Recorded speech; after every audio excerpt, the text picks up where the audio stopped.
iQOO 15R iQOO flagship ఫోన్స్లో కొత్త series. మామూలుగా iQOO ఫ్లాగ్షిప్ ఫోన్స్ అంటే ఒకటే ఫోన్ వస్తుంది. iQOO 11, iQOO 12, iQOO 13 ఇట్లా ఒక్కొక్క ఫోనే వస్తుంది.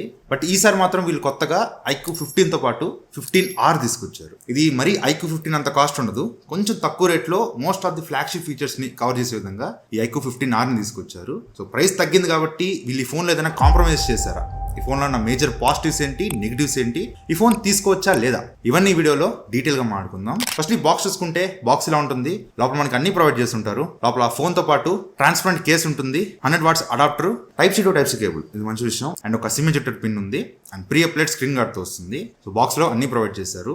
ఒకసారి ఈ ఫోన్ స్పెసిఫికేషన్స్ ఇక్కడ స్క్రీన్ మీద చూడొచ్చు.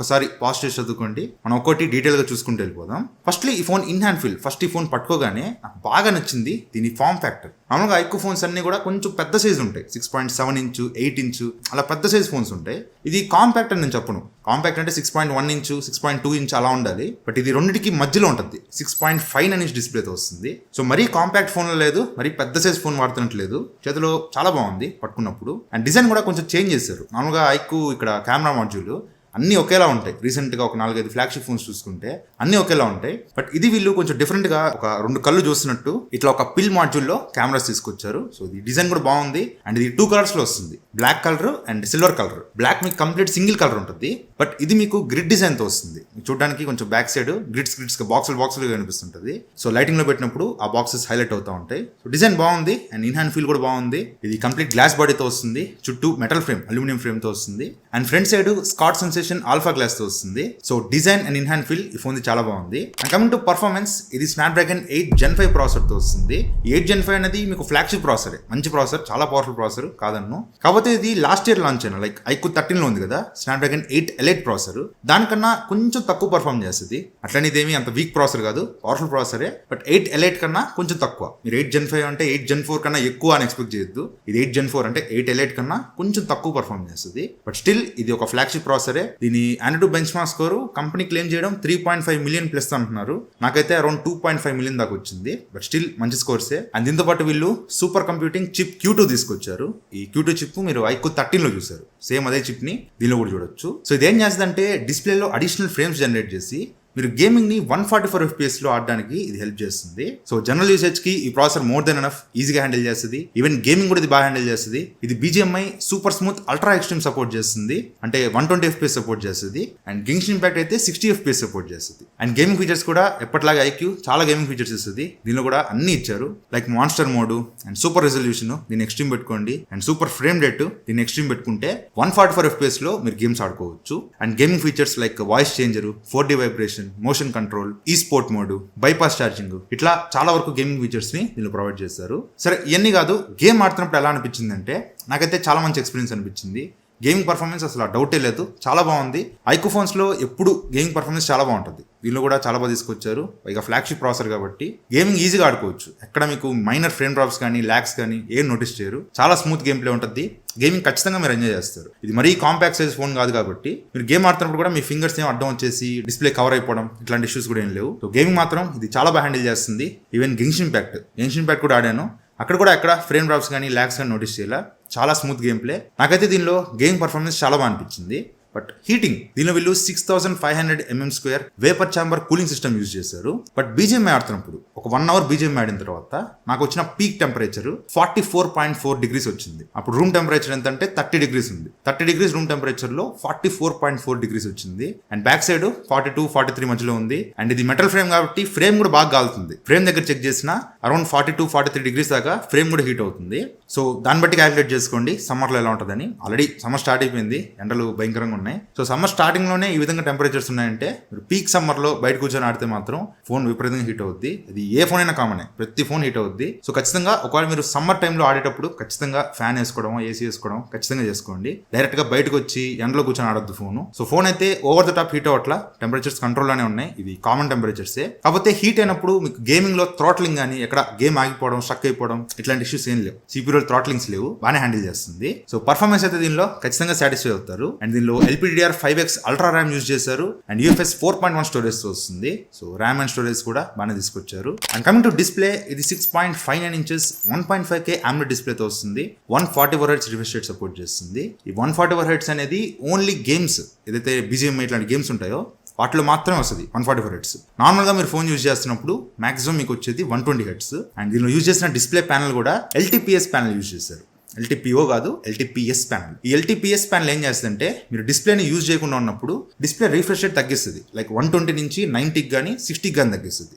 LTPO ఏం చేస్తుంది అంటే 1 Hz తగ్గించేస్తుంది, మొత్తం తగ్గిపోద్ది, 1 Hzకి వెళ్ళిపోద్ది. సో అక్కడ మీకు బ్యాటరీ కన్సంప్షన్ చాలా సేవ్ అవుద్ది. బట్ ఇక్కడ ఏంటంటే ఇది LTPS ప్యానల్ కాబట్టి జస్ట్ అది 90 Hz కానీ 60 Hz కానీ తగ్గిస్తుంది, అంతకుమించి తగ్గదు. బట్ ఎనీవే డిస్ప్లే ప్యానల్, దీనిలో యూజ్ చేసిన డిస్ప్లే ప్యానల్ మంచి క్వాలిటీ డిస్ప్లే ప్యానల్ యూజ్ చేశారు. మీరు మరీ iQOO 15లో M14 ప్యానల్ ఉంది కదా, సామ్సంగ్ M14 ప్యానల్, ఆ లెవెల్లో ఎక్స్పెక్ట్ చేయొద్దు. బట్ దీనిలో డిస్ప్లే బాగుంది. ఏదైనా మూవీస్ చూస్తున్నా, గేమ్స్ ఆడుతున్నా డిస్ప్లే ఎక్స్పీరియన్స్ చాలా బాగుంది. మీకు కలర్స్ కానీ ఆ వైబ్రెన్స్ కానీ ఎవ్రీథింగ్ చాలా బాగుంది. అండ్ ఈ డిస్ప్లే HDR10+ సపోర్ట్ చేస్తుంది.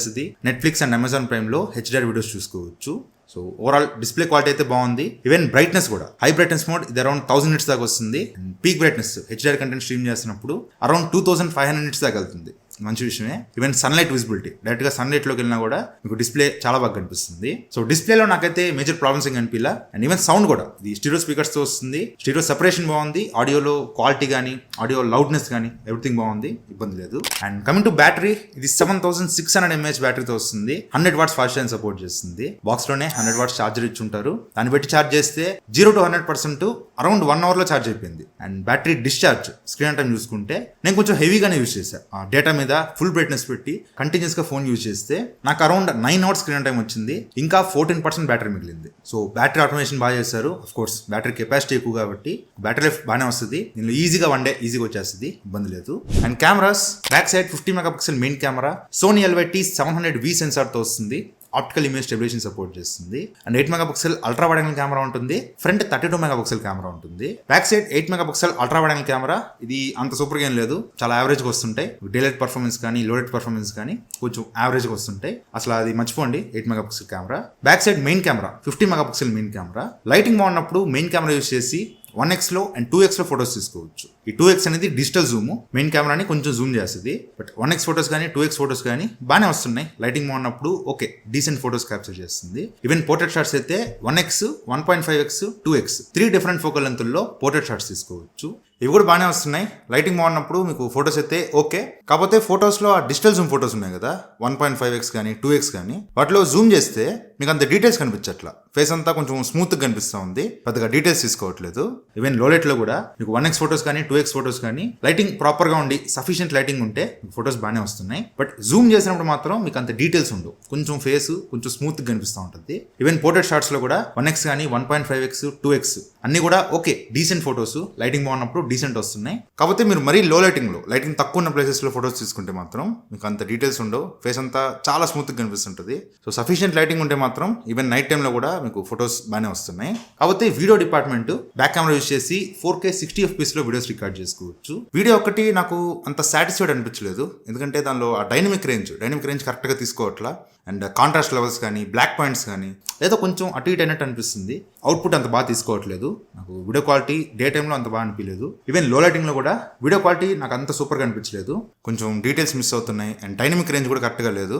యాక్చువల్గా ఇవి రివ్యూ యూనిట్స్, బ్రాండ్ మనల్ని రివ్యూ చేయమని ఈ ఫోన్స్ పంపించింది. సో మేమేం చేస్తాం, నార్మల్గా ఏం చేస్తాం అంటే ఈ ఫోన్ని బాగా టెస్ట్ చేసి మాకు ఏదైనా నెగిటివ్స్ కనిపించినాయి, కెమెరాస్లో పలానా బాగాలేవు, ఏదైనా ఇష్యూస్ ఉన్నాయి అన్నప్పుడు అవి బ్రాండ్కి చెప్తాం. వాళ్ళందరి దగ్గర ఫీడ్బ్యాక్ తీసుకొని వాళ్ళు జాయింట్గా ఒక అప్డేట్ రిలీజ్ చేసి మోస్ట్లీ సాల్వ్ చేస్తారు, ఇష్యూస్ అన్ని సాల్వ్ చేస్తారు. బట్ ఈ ఫోన్ దగ్గరకు వచ్చేసరికి అందరు క్రియేటర్స్ దగ్గరికి రావడానికి బాగా లేట్ అయింది. నా దగ్గరికి ఇంకా లేట్ వచ్చింది, ఎందుకంటే నాది ఒక చిన్న ఇష్యూ వచ్చి DTDC దగ్గర ఆగిపోయింది, అదొక పెద్ద కదా, అందువల్ల నాకు ఇంకా లేట్గా వచ్చింది. సో నేను ఇందాక ఇప్పుడు నేను వీడియో రికార్డ్ చేస్తున్న ఒక 1 hour బ్యాకే కంపెనీకి ఇష్యూస్ అని నేను పంపించాను. సో వాళ్ళు అప్డేట్ ఫిక్స్ చేస్తామని చెప్పారు. సో అందువల్ల నేను ఇప్పుడే మరి డీప్గా వెళ్ళట్లా, వెయిట్ చేద్దాం.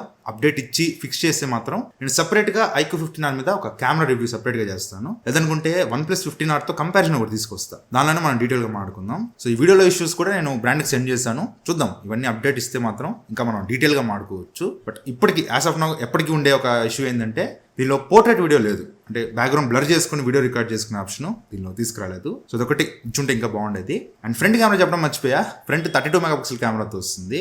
ఇది కూడా నాకు ఓకే అనిపించింది. ఫొటోస్ కానీ పోర్ట్రేట్ షాట్స్ కానీ డే లైటింగ్ లో ఓకే పర్లేదు బాగానే వస్తున్నాయి. ఇక్కడ కూడా కొంచెం ఆ డైనమిక్ రేంజ్ కానీ ఆ కాంట్రాస్ట్ లెవెల్స్, బ్లాక్ పాయింట్స్ ఇవన్నీ ఇంకా అడ్జస్ట్ చేయొచ్చు. అండ్ ఫ్రంట్ కెమెరాలో కూడా పోర్ట్రేట్ షాట్స్ లో ఎడ్జ్ డిటెక్షన్ ఇష్యూస్ ఉన్నాయి. సో ఇన్ని సెట్ చేస్తే బాగుంటుంది. అండ్ లో లైటింగ్ లో మీకు సఫిషియెంట్ లైటింగ్ ఉంటే మాత్రం ఫొటోస్ మీకు ఓకే బాగానే వస్తున్నాయి. కాకపోతే జూమ్ చేస్తే మాత్రం మీకు అంత డీటెయిల్స్ ఉండట్లా. అండ్ పోర్ట్రేట్ షాట్స్ లో అక్కడక్కడ ఎడ్జ్ డిటెక్షన్ మిస్ అవుతా ఉంది. అండ్ ఫ్రంట్ కెమెరా యూస్ చేసి 4K 60 FPS లో వీడియోస్ రికార్డ్ చేసుకోవచ్చు. సో ఫ్రంట్ అండ్ బ్యాక్ రెండు కెమెరాస్ లో కూడా మీకు వీడియో డిపార్ట్మెంట్ లో ఆ డైనమిక్ రేంజ్ కరెక్ట్ గా తీసుకున్నట్టు అనిపించట్లా. ఆ డైనమిక్ రేంజ్ ఖచ్చితంగా అప్డేట్ చేయాలి. ఈవెన్ నైట్ టైమ్ లో కూడా వీడియో డిపార్ట్మెంట్ లో ఖచ్చితంగా అప్డేట్ అనేది అవసరం. సో చూద్దాం, అప్డేట్ ఇచ్చిన తర్వాత మనం మళ్ళీ మాట్లాడుకుందాం. అండ్ ఇది Android 16 తో వస్తుంది. 4 years Android updates and 6 years security updates promise చేస్తున్నారు. అండ్ ఇది Origin OS 6 తో వస్తుంది. సో బ్లోట్వేర్ అయితే కొంచెం ఎక్కువ ఇచ్చారు. మీరు ప్రీ ఇన్స్టాల్డ్ యాప్స్ మీరు ఫోన్ బూట్ చేయగానే మీకు ప్రీ ఇన్స్టాల్ గా చాలా యాప్స్ ఇచ్చుంటారు, అవన్నీ మీరు మాన్యువల్ గా ఇన్స్టాల్ చేసుకోవాలి. అండ్ వి యాప్ స్టోర్ కి నోటిఫికేషన్స్ ఆఫ్ చేసుకోండి, మరి అన్యాయంగా ఉంది. అండ్ ఇవన్నీ ఆఫ్ చేసుకున్న తర్వాత కూడా మీకు లాక్ స్క్రీన్ మీద ఇలా లెఫ్ట్ కి స్వైప్ చేస్తే మీకు అక్కడ లాక్ స్క్రీన్ యాడ్స్ కనిపిస్తున్నాయి, గ్లాన్స్ ఫీచర్. సో ఇది కూడా ఇవన్నీ ఆఫ్ చేస్తే బాగుంటుంది. నేను సెట్టింగ్స్ లో బూట్ చేసేటప్పుడే ఇవన్నీ ఆఫ్ చేసుకున్నా, అయినా కూడా మీకు లాక్ స్క్రీన్ మీద ఇవన్నీ తీసుకురావడం అనేది ఇవి కొంచెం తగ్గిస్తే బాగుంటుంది. అండ్ ఇది Wi-Fi 7 తో వస్తుంది, బ్లూటూత్ వర్షన్ 6 తో వస్తుంది. అండ్ NFC ఉంటుంది, IR బ్లాస్ట్ ఉంటుంది, అల్ట్రాసోనిక్ ఫింగర్ ప్రింట్ సెన్సార్తో వస్తుంది. ఫింగర్ ప్రింట్ యాక్యురసీ అక్కడ ఇబ్బంది లేదు. అండ్ ఇది IP68+69 రేటింగ్తో వస్తుంది. కంప్లీట్ వాటర్ జెట్స్ని కూడా ఫోన్ సర్వే అవుతుంది. సో ఇది ఈ ఫోన్ గురించి అయితే. Coming to pricing, base model 8GB RAM 256GB model 44,999 launch చేశారు. 12GB RAM 256GB model 47,999 launch చేశారు. And 12GB RAM 512GB model 52,999 launch చేశారు. ఇవి MRP ప్రైస్. అండ్ అన్నిటి మీద 4,000 రూపీస్ కార్డ్ ఆఫర్ ఇస్తున్నారు. ఈ కార్డ్ ఆఫర్ ఎల్లప్పుడూ ఉంటుందా అంటే డౌటే. సరే, కార్డ్ ఆఫర్తో కలుపుకొని base model 8GB RAM 256GB model 41,000 రూపీస్కి వస్తుంది. కొంచెం ప్రైస్ బాగానే పెట్టారు. సో ఆ ప్రైస్ కి ఈ ఫోన్ లో ఉన్న మేజర్ పాజిటివ్స్ ఏంటి? డిజైన్, సైజ్, మెయిన్ గా సైజ్ ఈ ఫోన్ కి మేజర్ పాజిటివ్. డిస్ప్లే బాగుంది, సౌండ్ బాగుంది, పర్ఫార్మెన్స్ చాలా బాగుంది, బ్యాటరీ లైఫ్ బాగుంది, IP రేటింగ్, UI చెప్పడం మర్చిపోయా, ఇది Origin OS 6 తో వస్తుంది. చెప్పానా Origin OS 6 తో వస్తుంది. దాని మీద రీసెంట్ గా మన ఛానల్లో ఒక వీడియో పోస్ట్ చేశా, దానిలో ఇంకా ఫీచర్స్ అన్ని ఎక్స్ప్లెయిన్ చేశాను. అవన్నీ ఉన్నాయి దీనిలో. Origin OS చాలా బాగుంటుంది. సో UI బాగుంది. సో ఇవన్నీ ఈ ఫోన్లో మేజర్ పాజిటివ్స్. ఇవన్నీ నాకు ఈ ఫోన్లో బాగా నచ్చినాయి. మరి ఫోన్లో నాకు నచ్చని విషయాలు ఏంటంటే ఫస్ట్ కెమెరాస్ ఇంకొన్ని అప్డేట్స్ అవసరం. చెప్పా కదా, అప్డేట్స్ అవన్నీ పంపించాను బ్రాండ్కి. వాళ్ళు అప్డేట్స్ ఇచ్చి ఫిక్స్ చేస్తే నేను ఇంకొక వీడియో చేయడానికి ట్రై చేస్తాను. సో యాజ్ ఆఫ్ నౌ ఈ ఫోన్ తీసుకోవచ్చా అంటే ఎవరికైతే performance main important, battery life చాలా బాగా రావాలి, అండ్ ఫోన్ అనేది మరీ పెద్దగా ఉండకూడదు, 6.9 ఇంచులు 7 ఇంచులు ఇంత పెద్దగా ఉండకూడదు, కొంచెం చేతిలో పట్టుకోవడానికి కొంచెం సైజ్ చిన్నదిగా ఉండాలి అనుకుంటే ఈ ఫోన్ మీకు ఖచ్చితంగా సెట్ అవుద్ది. UI బాగుంది, IP రేటింగ్ కానీ అన్ని బాగున్నాయి. కెమెరాస్ మీకు అంత మెయిన్ ప్రియారిటీ కాదు అనుకుంటే ఈ ఫోన్ తీసుకోవచ్చు. లేదు నాకు కెమెరాస్ అనేవి అట్మోస్ట్ ప్రియారిటీ, నా కెమెరాస్ బెస్ట్ ఉండాలి, కెమెరాస్ కోసంగా నాకు ఫోన్ చూస్తున్నాను అనుకుంటే మాత్రం ఈ ఫోన్ మిమ్మల్ని కొంచెం డిసప్పాయింట్ చేయొచ్చు. సో ఇది ఇవాళ వీడియో అయితే. సో వీడియో నచ్చితే లైక్ చేయండి, షేర్ చేయండి, కామెంట్ చేయండి, ఛానల్ సబ్స్క్రైబ్ చేసి మాత్రం మర్చిపోకండి. Thank you for watching. Bye. జై.